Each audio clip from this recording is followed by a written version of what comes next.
एक बात कहे,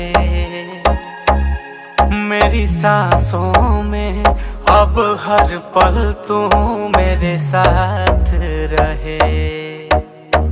मुझ पे कर दे इतनी सी मेहरबानी, आजा दिल में वो लड़की दीवानी।